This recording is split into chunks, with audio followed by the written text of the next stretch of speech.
Hi, hello. Welcome to the episode of Isaiah's Newsstand. It's your host, Isaiah Edwards.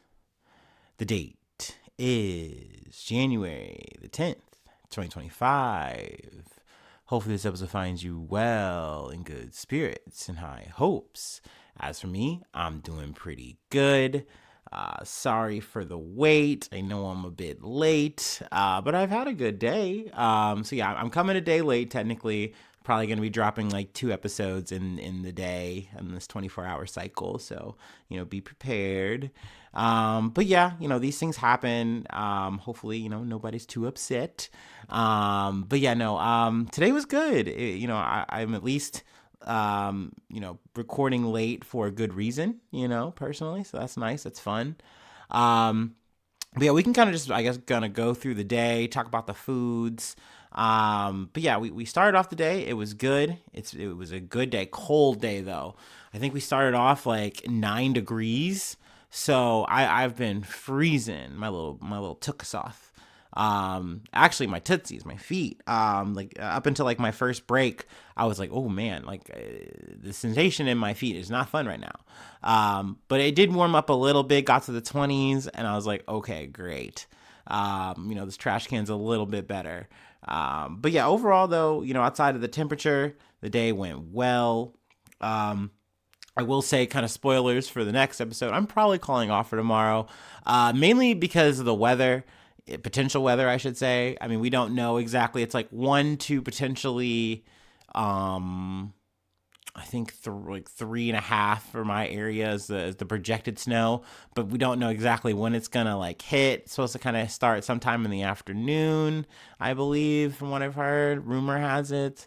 So I don't know. I'm kind of playing paranoid, playing it safe. So I'm just gonna call off. But as I was going through my day, by the time I get to my gym time, one of my friends hits me up and they're like, "Hey, you want to kick it, maybe get some food, do a Target run." I was like, I haven't done that in so long. And you know what? I put on my little UGG boots and I got to it. Now, unfortunately, I did have to do a little bit of time cutting, hence why, I'm coming in a little bit late. I'm sorry. Also, I had to cut my gym time down a little bit, but, these things happen. I'm really working on, throughout this process, my life, is striking up that balance, right? It is making sure that like, hey, I stick to my goals, which was, trying to get to the gym as much as I can. But also I don't want to be so consumed with this because at the end of the day, I feel like I can call it a hobby. It's fitness, it's wellness, whatever, but it's a hobby. I don't want it to be so all consuming that I miss out on opportunities to hang out with people I care about, my friends, just anybody, or do other things that are important to me, right? So I'm trying to take these moments as like opportunities to really say, okay, Isaiah, make some compromises in what you do so that you can go do things that you enjoy with other people. I think that's really important, right? So yeah, it was a good run, though. I didn't buy much. I will say we got our lick back on the bread for the buns. So we got hot dog buns, we got hamburger buns. We're good. We're solid. I will say though, man, I hate the Target tax. This is what I call it. I mean, it's a nice little store to walk around in. The vibes are nice for what they are. Like I said, it's cool to see everybody literally always wearing some kind of like brown UGG type boot, and I'm like, yeah, dude, this is my Twilight Zone. I fit in here.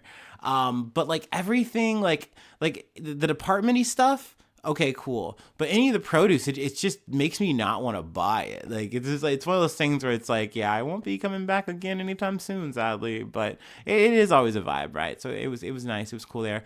Also, food corner for the night. Usually you get that tomorrow, but you're getting that now. I guess depending on when you listen to it, whatever. Did some Jimmy John's. I had a gift card, so went ahead and used that. Did y'all know they got toasted subs at Jimmy John's? I didn't know that. So I went ahead and ordered that. It was the toasted ultimate Italian. It was pretty good. I will say, I don't know, there's something about it. Like the sandwich seemed messier. Maybe that was just me and how I was handling it. I don't know. But it was good. It was a good sandwich. Got that with the pickle sliced in four, jalapeno chips. Very yummy. Very good. But now that's more or less the day. That's where it was at. That wasn't a really coherent sentence. Whatever. But last night's meal. What did we eat last night? It was a soup night. It was a nice little cozy soup night. Chicken tortilla soup. Nice and spicy. Had a little salad, which was nice. And then just the bolillo roll, salted with some butter.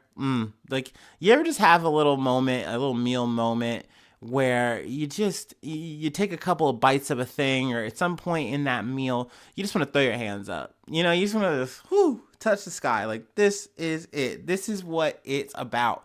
And there's just something about it, because like I have so many weird emotions when it comes to soup, where it's like, part of me goes, ugh, scoff, I don't want to eat this. Like, there could be so many other big, juicy meals that I could be eating, big, meaty meals, But then there's just something about it when you sit down a hot plate of soup, maybe even a cold plate of soup. I need to get a cold bowl of soup. I need to maybe get some gazpacho in my life or something.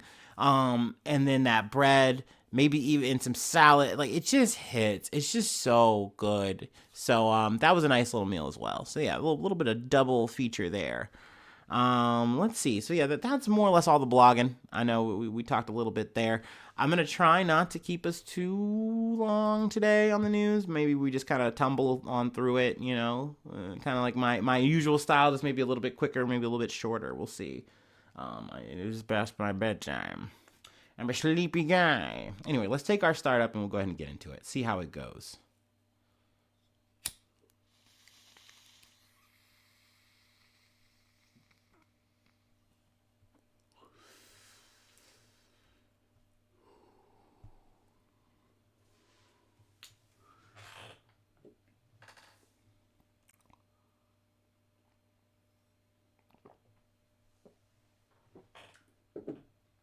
Ooh. All right. From Euronews. At least 13 killed and dozens injured in Russian strike in Zaporizhia. A daytime Russian missile attack on the southern Ukrainian city of Zaporizhia killed at least 13 civilians and wounded about 30 others on Wednesday.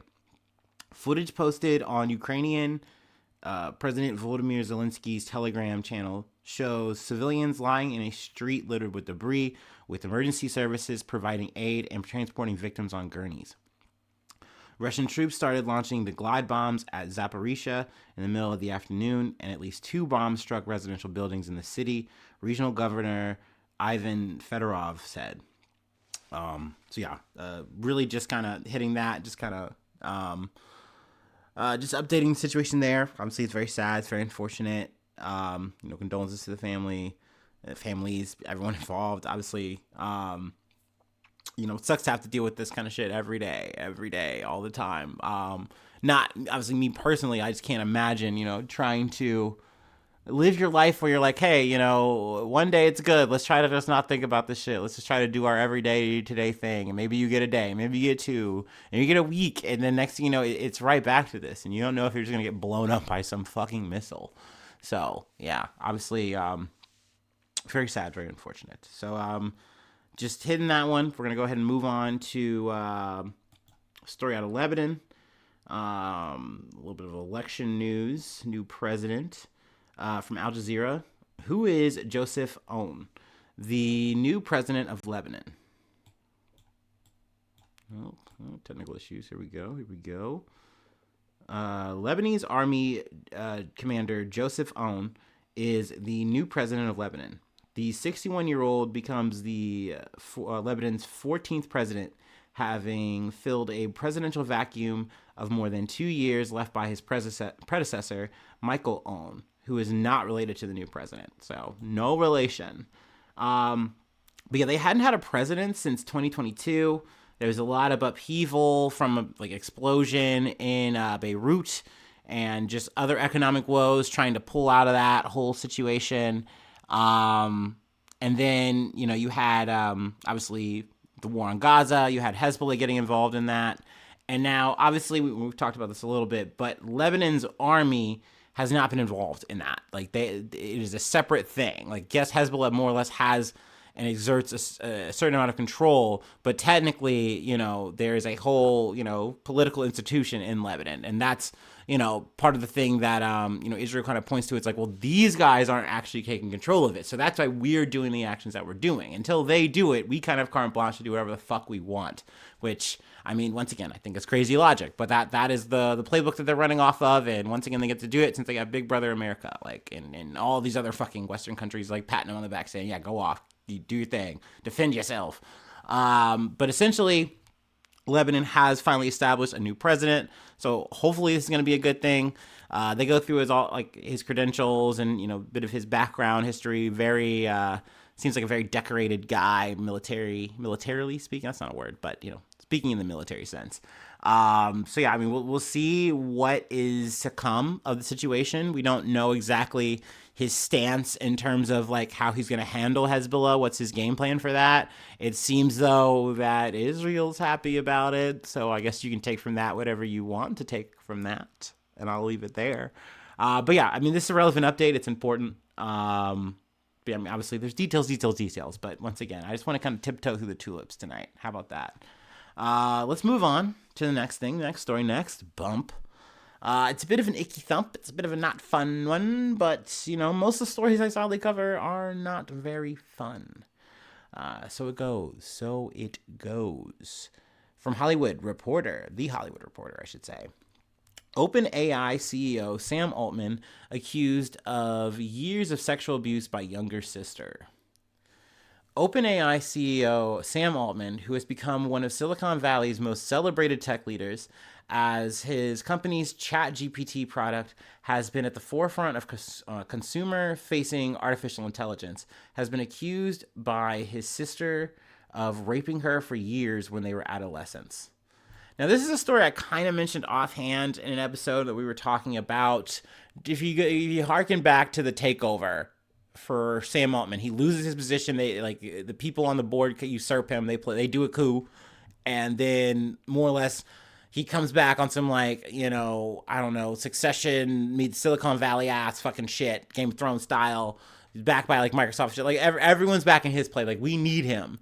But I remember this had came up. I started hearing this rumor around that time, and I was like, oh shit, that's crazy. That's alarming. That's upsetting. That's crazy that Microsoft is backing a guy like this fully, and this is in the ether. If my dumb armchair ass can find a story like that, hear a story like that from a fucking podcast, surely there might be something there. No? But needless to say, there was no any kind of legal complaint file, any kind of civil thing, what have you. Now it looks like we have something. In a complaint filed Monday in the U.S. Eastern District Court of Missouri, Ann Altman states that abuse at the hands of her older brother occurred at their family home in Clayton, Missouri, over 9 years from around 1997 to 2006. She alleges that the abuse began when she was 3 years old and her brother was 12 years old. In the complaint, she states that the abuse consisted of forced sexual assault, molestation, sodomy, and battery.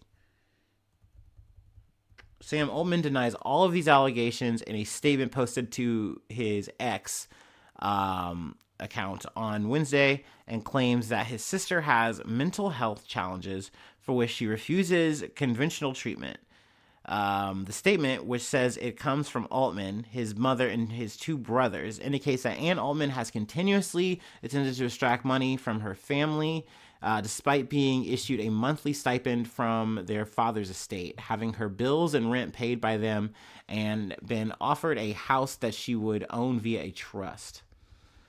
All of these claims are utterly untrue, the statement reads. This statement causes immense pain to our entire family. It is especially gut-wrenching that when she refuses conventional treatment and lashes out at family members who are genuinely trying to help. Let's see here. The lawsuit requests a jury trial and damages over $75,000. Which is, I don't know, maybe this is me just throwing my 2 cents in where maybe it shouldn't be thrown. That doesn't seem like an absorbative amount of money, especially when we are talking about Sam Altman and whatever kind of fucking money that him and his family fucking have at this point. But I don't know. I guess that's neither here nor there in the sense of justice and all that shit, versus, what she's saying, and then quote unquote what Sam Altman, I guess the whole family is saying. But yeah, I mean, I guess we'll see how this pans out. Obviously, it's very unfortunate to see that once again that there is seemingly more substance to this. It doesn't seem like it's vapor. But once again, we just have to see, I guess, how this shit's gonna pan out in that regard. If there is gonna be maybe any kind of settling, or we're gonna go through a full fucking, the full fucking trial here. But yeah, once again, very icky, very gross. A bit offhand here as we segue to our last thing. I know we talked about Livelsberger, I'm forgetting his name, but the guy who blew himself up in the Tesla, the Cybertruck. Just a bit more details trickling in. Like I said before, everyone's trying to figure out who this guy is, who this guy fucking isn't. There's still a lot flying around, still a lot to learn, but apparently, like, once again, he was a Trump fan, not like a MAGA maximalist or anything. And he wasn't a big Elon lover or hater. But like he was having like conversations with like his, maybe like it was a former girlfriend, but maybe a girlfriend that he had potentially had some kind of relations with his wife that he was like separated from. A lot of like, once again, kind of giving divorced guy kind of situation, energy vibe. But he was like saying how much he kind of liked the Tesla, and like how he was like, yeah, this feels like Halo. And it's like, oh, okay, cool. But yeah, like essentially he didn't seem like he had really any kind of ill will or words to say. He had said this was kind of like a shakeup, and like notes that we've kind of been revealed. But what I'm getting to, the connection here to Sam Altman, he used Chat GPT to set this shit up, to set up his little fucking, action. Where, he sets up the fireworks, the accelerant, he blows him, like he shoots himself in the head, yada, yada, yada. So, crazy innovations all the time that are happening. We love AI. It's so great. What a good companion. A real Cortana, if you will. Anyway, let me go ahead and take my last break, and we'll go ahead and move along.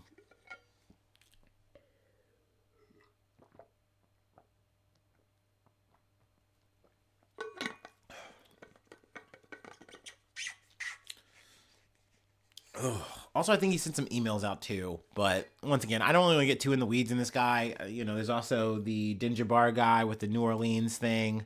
There's more details there. Once again, it kind of becomes a K-hole thing.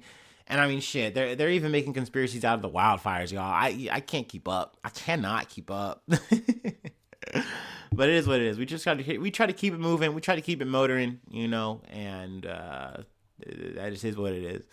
Let me see here. Oh, and another thing I missed. I'm kind of just like, things are flooding into me, and it's not so much corrections. But I failed to mention that Dana White is now going to be involved in some kind of like oversight in Facebook now. So that's good for him. It's crazy that like the Trump loyalty really does get rewarded. Because I mean, this dude has been a Trump defender when like it just wasn't that cool to even do. When Trump was down and out, he had him at the UFC and shit. And now he's really just reaping the benefits. It's like, yeah, whatever. Anyway, I felt like that was a relevant thing to mention.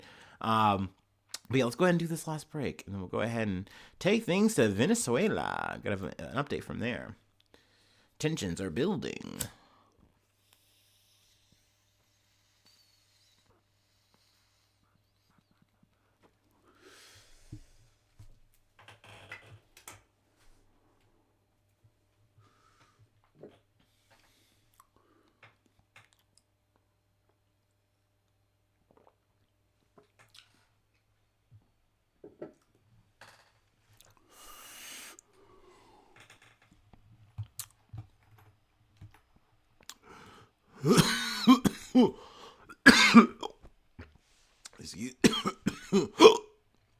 Not the hiccups. Oh, bear with me, y'all. From CNN, Venezuelan opposition leader Machado free after being violently intercepted, her team says. Venezuelan opposition leader Corina Machado said She's now safe after her aides said she was intercepted at a protest in Caracas on the eve of President Nicolas Maduro's inauguration. Machado's political group wrote on X, the Everything app, that she had been violently intercepted on Thursday while leaving the rally. In a later update, her team posted that during the period of her kidnapping, she was forced to record several videos and was later released. Machado posted a statement on her X account late Thursday, indicating she would give more details later. I am now in a safe place and more determined than ever to continue with you until the end. Tomorrow I will tell you what happened today and what is coming.